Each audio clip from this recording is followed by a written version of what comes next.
Question number 50। देखिए question number 50 से हमारा एक नया टॉपिक स्टार्ट होता है। When the retiring partner is to be paid from the amount brought by the remaining partners in a manner to make their capital proportionate to new profit sharing ratio. इसमें देखिए क्या होता है कि जो retiring partner है उसको cash में पेमेंट किया जाता है और उसको कैश पेमेंट करने के लिए जितना भी कैश का रिक्वायरमेंट होगा वो कैश रिमेनिंग पार्टनर्स लेकर आते हैं। लेकिन वो कैश इस तरीके से लेकर आते हैं, इस मैनर में लेकर आते हैं कि कैश लाने के बाद जो उनकी कैपिटल है वो उनके प्रॉफिट शेयरिंग रेशियो में हो जाए। तो देखिए पढ़ते हैं क्वेश्चन नंबर 50 कि लाल, बाल एंड पाल आर पार्टनर्स, 5:3:7 इनका रेशियो है। लाल रिटायर्ड फ्रॉम द फर्म, बाल and Pal decided to share future profit in the ratio of 2:3. Adjusted capital accounts of Bal and Pal showed balances of 49,500 and 1,05,750. The total amount payable to Lal is 1,35,750. This amount is to be paid by Bal and Pal in a manner that their capital become proportionate to their new profit sharing ratio. Calculate the amount to be brought or to be paid to partners. तो देखिए बाल और पाल का नया ratio 2 और 3 है। यहाँ पर लाल रिटायर हुआ है और लाल का टोटल अमाउंट पेबल है 1,35,750 और यही अमाउंट बाल और पाल कैश लेकर आएंगे। तो हम लिखते कैश ब्रॉट बाय बाल एंड पाल। देखिए बाल और पाल दोनों मिला के 1,35,750 लाए। देखिए यहाँ पर कंफ्यूजन ये हो जाता है कि आप ये सोचेंगे कि बाल और पाल ये अमाउंट 2 और 3 के रेशियो में लेकर आएंगे, लेकिन ऐसा नहीं है। वो इस अमाउंट को 2 और 3 के रेशियो में नहीं लाएंगे, वो इस अमाउंट को इस मैनर में लेकर आएंगे कि लाने के बाद उनकी कैपिटल उनके प्रॉफिट शेयरिंग रेशियो में हो जाए। क्योंकि बाल और पाल जो कैश लेकर आएंगे वो ऑब्वियसली उनकी कैपिटल में जोड़ा जाएगा, तो वो इतना अमाउंट लेकर आएंगे कि टोटल अमाउंट तो इतना हो जाए और उनकी जो कैपिटल है वो उनके प्रॉफिट शेयरिंग रेशियो मतलब 2 और 3 में हो जाए। तो अब हम लिखेंगे total capital of new form.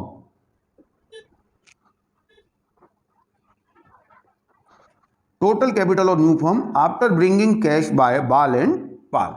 तो देखिए बाल और पाल की प्रेजेंट में कैपिटल कितनी है? बाल की है 49,500, पाल की है 1,05,750। ये इन दोनों की प्रेजेंट में कैपिटल है कैश लाने से पहले। तो कैश लाने से पहले ये कैपिटल है। अब दोनों में से कोई भी कितना भी कैश लेकर आए, दोनों की टोटल कैपिटल अगर मिला दें तो वो तो 1,35,750 बढ़ेगी, क्योंकि दोनों मिला के लाए तो इतना ही। तो total capital of new firm after bringing cash ये हो जाएगी 2,91,000। ये फॉर्म की टोटल कैपिटल हो जाएगी जब बाल और पाल 1,35,750 लेकर आ जाएंगे। तो ये जो टोटल कैपिटल है ये बाल और पाल में 2 और 3 के रेशियो में होनी चाहिए। तो हम देख लेते हैं कि बाल की कैपिटल कितनी होनी चाहिए और पाल की कितनी होनी चाहिए।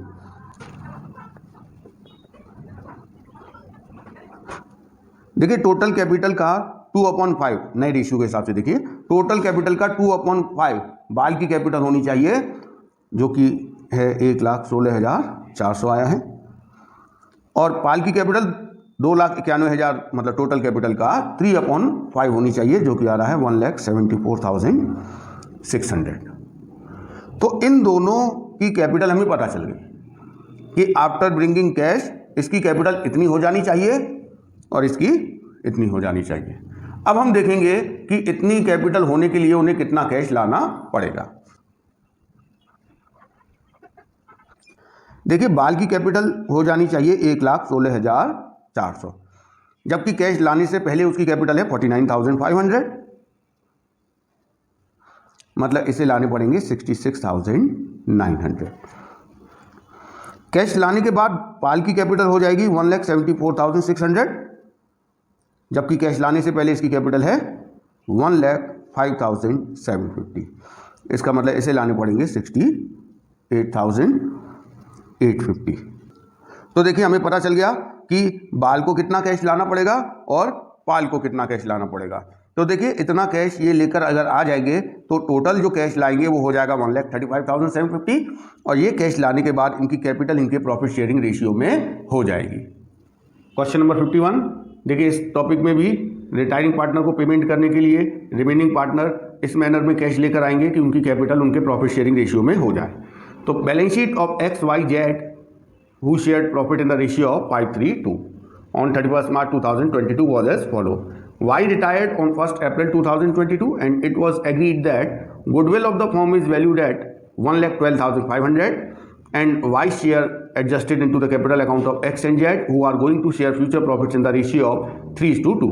Fixed asset appreciated by 20%, stock be reduced to 75,000. Fourth point दिया है, सबसे इंपॉर्टेंट पॉइंट यही है, इसे ध्यान से समझना कि Y be paid amount brought by X and Z so as to make their capital proportionate to new profit sharing ratio।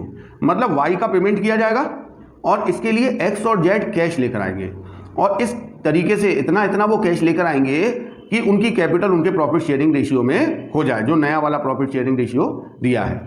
हमें यहाँ पर रिवैल्यूएशन अकाउंट, कैपिटल अकाउंट बनाना है और बैलेंस शीट बनानी है। देखिए हम स्टेप बाय स्टेप करेंगे। तो सबसे पहला स्टेप होता है calculate gaining and new ratio. यहाँ पर आपको क्वेश्चन में न्यू रेशियो ऑलरेडी दिया हुआ है वाई के रिटायरमेंट के बाद, तो हम ओल्ड और न्यू का कंपैरिजन करके पता करेंगे कि किसने वाई के शेयर को गेन किया है और किस रेशियो में गेन किया है। देखिए ओल्ड और न्यू रेशियो का कंपैरिजन तभी पॉसिबल है जब दोनों का सम ऑफ द रेशियो इक्वल हो। तो ओल्ड का सम ऑफ द रेशियो 10 है, न्यू रेशियो का सम ऑफ द रेशियो 5 है, तो हम इसमें 2 का मल्टीप्लाई करके दोबारा से रेशियोस लिख देंगे। देखिए इसमें 2 का मल्टीप्लाई करेंगे 6 और इसमें 2 का करेंगे 4। यहाँ हम कंपैरिजन करेंगे, देखिए ये 5 से 6 हो गया, इट मीन्स इसने 1/10 गेन किया है और ये 2 से 4 हो गया, इट मीन्स इसने 2/10 गेन किया है। तो यहाँ हमें गेनिंग रेशियो मिल गया कि x और z ने y के हिस्से को किस रेशियो में गेन किया है। तो गेनिंग रेशियो आ गया 1:2। इसके बाद अगला स्टेप होता है सेकंड, एडजस्टमेंट ऑफ गुडविल, जिसमें कि पहले हम एग्जिस्टिंग गुडविल को राइट ऑफ करते हैं। तो आप देखिए क्वेश्चन में बैलेंस शीट के एसेट साइड में एग्जिस्टिंग गुडविल नहीं दी है। इसके बाद हम रिटायरिंग पार्टनर के हिस्से की गुडविल का एडजस्टमेंट करते हैं। तो यहाँ पर पूरी फर्म की गुडविल दी है 1,12,500, इसमें से y के हिस्से को हमें एडजस्ट करना है। तो देखते हैं y शेयर ऑफ गुडविल कितना आता है।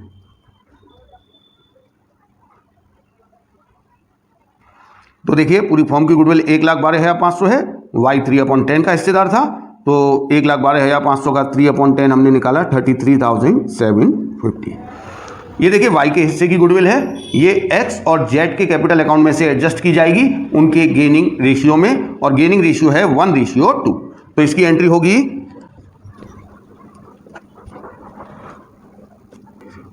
तो देखिए y के हिस्से की गुडविल है 33,750, ये x और z के कैपिटल अकाउंट में डीआर होगी उनके गेनिंग रेशियो 1:2 में। तो देखिए इसके में डीआर होगा 11,250 और इसके में होगा 22,500। तो ये हमारा सेकंड स्टेप हो गया। इसके बाद थर्ड स्टेप होता है adjustment of reserve, P&L, deferred expense, IFR and WCR। तो इसमें देखिए हमें एक ही रिजर्व दिखाई दे रहा है, केवल WCR। कोई भी जनरल रिजर्व, P&L का बैलेंस या बैलेंस शीट के एसेट साइड में डेफर्ड एक्सपेंस नहीं दिया है। तो वर्क्समैन कंपनसेशन रिजर्व को हम एडजस्ट करते हैं। तो देखिए यहाँ पर वर्क्समैन कंपनसेशन रिजर्व है 22,500 रुपये और इस वर्क्समैन कंपनसेशन रिजर्व के अगेंस्ट कोई क्लेम पेंडिंग नहीं है।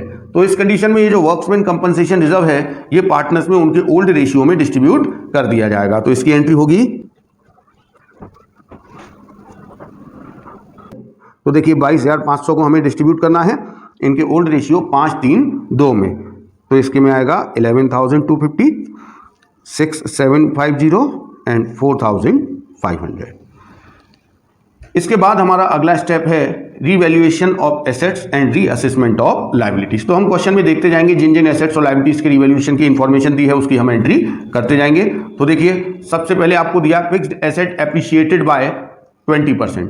तो फिक्स एसेट्स की वैल्यू है 1,87,500 और इनकी वैल्यू 20% बढ़ गई है। एसेट्स की वैल्यू बढ़ जाए तो हमारे लिए गेन है, रिवैल्यूएशन अकाउंट में CR होगा, एंट्री होगी,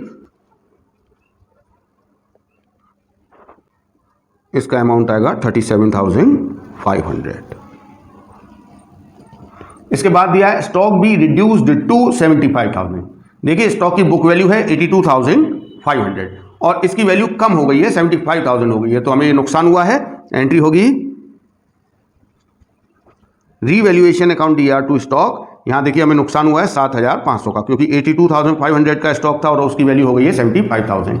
इसके बाद आपको रीवैल्यूएशन से रिलेटेड कोई इंफॉर्मेशन नहीं दी है। अब हम क्या करेंगे, अब जो रीवैल्यूएशन का गेन या लॉस आएगा उसे हम पार्टनर्स में डिस्ट्रीब्यूट करेंगे। तो देखिए रीवैल्यूएशन अकाउंट डीआर हुआ है 7,500 से और यहाँ सीआर हुआ है 37,500 से। इसका मतलब रीवैल्यूएशन का क्रेडिट बैलेंस आ रहा है 30,000 और रीवैल्यूएशन का जो क्रेडिट बैलेंस होता है वो गेन होता है। इसे हम पार्टनर्स में इनके ओल्ड रेशियो में डिस्ट्रीब्यूट कर देंगे। इसकी एंट्री होगी revaluation account DR to partners capital account. देखिए 30,000 रुपये का गेन है और ये ओल्ड रेशियो 5-3-2 में डिस्ट्रीब्यूट किया जाएगा। 15,000, 9,000 और 6,000। देखिए इसके बाद हमारा अगला स्टेप है पेमेंट टू रिटायरिंग पार्टनर। यहाँ पर जो पार्टनर रिटायर हुआ है उसे कैश पेमेंट किया जाएगा, लेकिन वो कैश पेमेंट करने के लिए पहले जो रिमेनिंग पार्टनर है वो कैश लेकर आएंगे। तो अब हम पहले पीसीए बनाएंगे, उसके बाद ही हमें पता चलेगा कि जो रिमेनिंग पार्टनर है वो कितना कितना कैश लेकर आएंगे। तो पहले हम पीसीए बनाएंगे, उसके बाद आगे का क्वेश्चन कंप्लीट होगा। और उसके बाद कैपिटल को एडजस्ट करना है, वो भी पीसीए बनाने के बाद ही एडजस्ट हो पाएगी।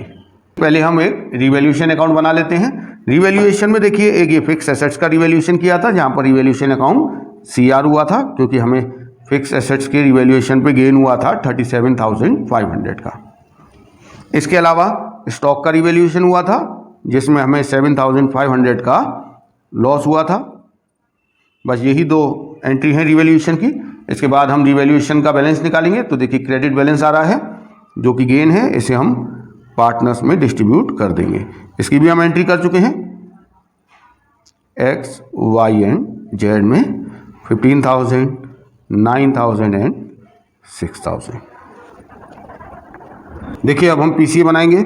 सबसे पहले पार्टनर्स कैपिटल अकाउंट के सीआर में जो कैपिटल के बैलेंस दिए हैं एक्स वाई जेड के, उसे हम लिख देंगे, जो कि दिए हैं 1,65,000, 84,000 एंड 66,000। इसके बाद जो हमने एंट्रीज की हैं उसकी पोस्टिंग देंगे। सबसे पहले देखिए गुडविल में एक्स और जेड के कैपिटल अकाउंट में डीआर करेंगे टू वाइस कैपिटल के नाम से।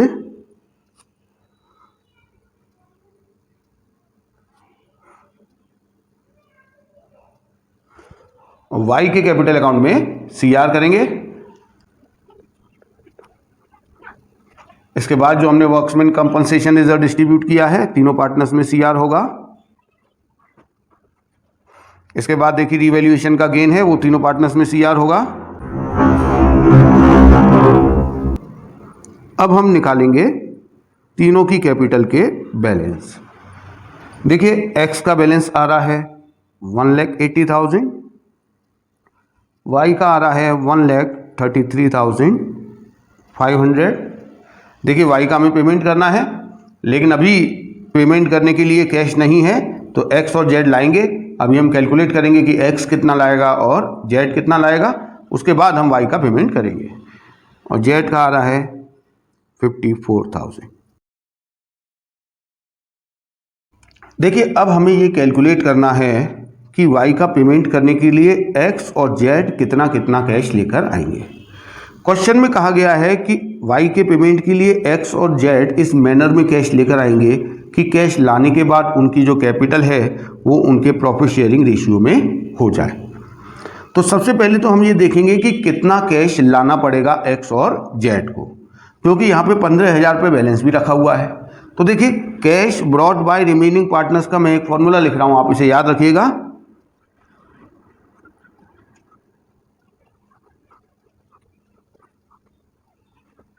देखिए ये फॉर्मूला है cash brought by remaining partners equals to amount payable to retiring partner minus available cash plus minimum balance required. जैसे मान लीजिए किसी पार्टनर का पेमेंट होना है 1 लाख रुपए, तो 1 लाख पेमेंट के लिए अब ऑलरेडी 20,000 पड़ा हुआ है। तो जब पहले से 20,000 पड़ा है तो पेमेंट के लिए तो 80,000 की जरूरत है, इसलिए जो अवेलेबल बैलेंस है उसे माइनस कर देते हैं। इसके बाद एक और बात, देखिए 1 लाख का पेमेंट करना था, 80,000 रुपये तो ले आए, 20,000 कैश पड़ा हुआ था, 1 लाख पेमेंट हो गया, अब बैलेंस तो नील हो गया। तो लेकिन अगर क्वेश्चन में मिनिमम बैलेंस रिक्वायर्ड कितना है वो अगर दिया है तो वो और लाना पड़ेगा, तो प्लस कर देंगे मिनिमम बैलेंस रिक्वायर्ड। मान लीजिए 1 लाख रुपए का पेमेंट करना है, 20,000 कैश पड़ा है, उसमें कहा गया है कि 10,000 तो मिनिमम रखना है। It means 1 lakh minus 20,000 plus 10,000, तो 90,000 लाना पड़ेगा, जिससे कि 1 लाख का पेमेंट करने के बाद भी 10,000 कैश बैलेंस रह जाए।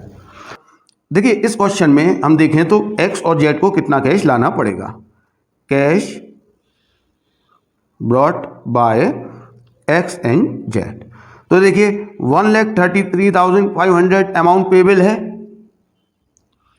प्लस माइनस कर देंगे जो बैलेंस ऑलरेडी है बैलेंस शीट के एसेट साइड में कैश के नाम से दिखाई दे रहा है, तो 15,000 दिखाई दे रहा है, लेकिन वो 15,000 इन्होंने ब्रैकेट में बता दिया मिनिमम बैलेंस है, तो उसे हमने प्लस कर दिया, तो टोटल इन्हें 1,33,500 पूरा लाना पड़ेगा, क्योंकि जो रखा हुआ है कैश वो मिनिमम ही है, उसे हम यूज़ नहीं कर सकते। तो दोनों पार्टनर्स को मिलाकर एक्स और जेड को 1,33,500 लाना पड़ेगा। देखिए एक्स और जेड का जो न्यू रेशियो दिया है, न्यू रेशियो है 3:2। अब इसका मतलब ये नहीं कि ये एक्स और जेड 1,33,500 को 3 और 2 के रेशियो में ले आएंगे। देखिए क्या होगा, total capital of new form, cash लाने के बाद फॉर्म की टोटल कैपिटल कितनी हो जाएगी। अभी कितनी है, अभी एक्स की है 1,80,000, जेड की है 54,000, ये तो इनकी अभी है कैपिटल, लेकिन ये दोनों मिलके 1,33,500 कैश लाने वाले हैं, तो ये 1,33,500 कैश लाने के बाद इन दोनों की टोटल कैपिटल हो जाएगी 3,67,500, और ये 3,67,500 जो नई फॉर्म की टोटल कैपिटल है वो इन दोनों में इनके नए रेशियो में होनी चाहिए। तो अब हम देखेंगे कि एक्स की कैपिटल कितनी होनी चाहिए और जेड की कैपिटल कितनी होनी चाहिए।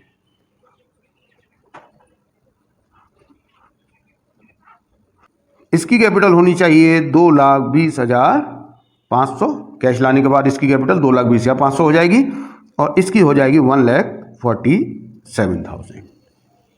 अब हम देखेंगे कि कौन कितना कैश लेकर आएगा। तो देखिए कैश लाने के बाद एक्स की कैपिटल बैठ रही है 2,20,500, जबकि कैश लाने से पहले इसकी कैपिटल थी 1,80,000। इसका मतलब ये कितना कैश लेकर आया है,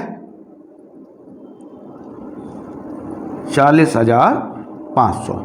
देखिए कैश लाने के बाद जेड की कैपिटल हो गई है 1,47,000, जबकि कैश लाने से पहले इसकी कैपिटल थी 54,000। इसका मतलब ये कैश लेकर आया है 93,000। इसके बाद हम कैपिटल अकाउंट को कंप्लीट करेंगे, क्योंकि हमने अभी वाई का पेमेंट नहीं किया है। तो देखिए इधर हम ब्रॉट डाउन कर लेंगे ये बैलेंस, 1,80,000, 1,33,500 और 54,000। अभी हमने पता कर लिया है कि एक्स 40,500 लेकर आएगा, तो बाय कैश 40,500 इसकी एंट्री होगी cash account DR to X's capital account, और जेड 93,000 लेकर आया है, इसकी एंट्री होगी कैश अकाउंट DR टू जेड्स कैपिटल अकाउंट। अब हमारे पास सफिशिएंट कैश है, अब हम पेमेंट कर देंगे वाई का टू कैश। वाई का टोटल 1,33,500 का पेमेंट कर दिया जाएगा, और इन दोनों की कैपिटल के बैलेंस आ जाएंगे। इसका बैलेंस आएगा 2,20,500 और इसका बैलेंस आएगा 1,47,000। इसके बाद हम एक कैश अकाउंट बनाएंगे और बैलेंस शीट बनाएंगे। तो देखिए कैसे बनाएंगे। तो देखिए कैश अकाउंट कैसे बनाएंगे। सबसे पहले कैश अकाउंट के डेबिट साइड में जो आपका कैश अकाउंट का ओपनिंग बैलेंस दिया है 15,000 वो लिख देंगे। इसके बाद देखिए यहाँ पर एक्स और जेड कैश लेकर आए हैं, तो ये कैश अकाउंट में DR होगा टू एक्सिस कैपिटल टू जेड्स कैपिटल। इसके बाद देखिए वाई का पेमेंट किया गया है, तो यहाँ पर पोस्टिंग होगी CR में बाय वाइस कैपिटल 1,33,500। इसके बाद हम बैलेंस निकालेंगे कैश अकाउंट का, और तो कुछ ट्रांजेक्शन हुआ नहीं है कैश अकाउंट में, तो जो बैलेंस आएगा, देखिए बैलेंस आ रहा है 15,000 रुपये, क्योंकि एक्स और जेड जितना कैश लाए थे वो उतना ही था जितना कि वाई को पेमेंट करना था। इस वजह से 15,000 ही बैलेंस आया है, जो कि मिनिमम क्वेश्चन में बताया गया था। अब हम एक बैलेंस शीट बना लेते हैं। तो सबसे पहले आप पुरानी बैलेंस शीट देखते जाइए और उसमें जो भी एसेट्स लायबिलिटीज़ में चेंजेस हुए हैं उन्हें कंसिडर करके नई बैलेंस शीट बनाते जाइए। तो सबसे पहले क्रेडिटर्स दिए हैं 39,750, इनमें कोई चेंज नहीं हुआ है। एम्प्लॉयज़ प्रोविडेंट फंड है, ये भी लायबिलिटी है, इसमें भी कोई असेसमेंट नहीं था, रीअसेसमेंट। वर्क्समैन कंपनसेशन रिजर्व नहीं लिखेंगे क्योंकि वो पार्टनर्स में हम डिस्ट्रीब्यूट कर चुके हैं। इसके बाद हम कैपिटल लिखेंगे। कैपिटल केवल एक्स और जेड की आएगी क्योंकि वाई रिटायर हो चुका है और उसका पूरा पेमेंट किया जा चुका है। टोटल आ गई 3,67,500।